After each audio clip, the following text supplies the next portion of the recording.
গল্পে ননিকে ছিচি করা হয়েছে, এই গল্পে ননিকে ছিচি করা হয়েছে, এই গল্পে ননিকে কেন ছিচি করা হয়েছে, এই গল্পে ননিকে কেন ছিচি করা হয়েছে, এই গল্পে ননিকে ছিচি করা হয়েছে কারণ এই গল্পে ননিকে ছিচি করা হয়েছে কারণ এই গল্পে ননিকে ছিচি করা হয়েছে কারণ টাকা পয়সা চেয়েছে ননিকে, তাই টাকা পয়সা চেয়েছে তার জন্য ননিকে ছিচি করা হয়েছে। এই গল্পে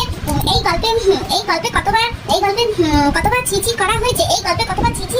প্রয়োগ করা হয়েছে, এই গল্পে 52 বার ছিচি করা হয়েছে, এই গল্পে 52 বার ছিচি করা হয়েছে। ননি কাকে চিনতে পেরেছে, কাকে চিনতে পারেনি, ননি কাকে চিনতে পেরেছে, কাকে চিনতে পারেনি, ননি ধনকে চিনতে পেরেছে, মানকে চিনতে পেরেছে কিন্তু মানুষকে চিনতে পারেনি, ধনকে চিনতে পেরেছে, মানুষকে চিনতে পেরেছে, ধনকে চিনতে পেরেছে, মনকে চিনতে পেরেছে কিন্তু মানুষকে চিনতে পারিনি, মানুষকে চিনতে পারিনি। ও বাবা এখনো কত বাকি, ও বাবা এখনো কত বাকি।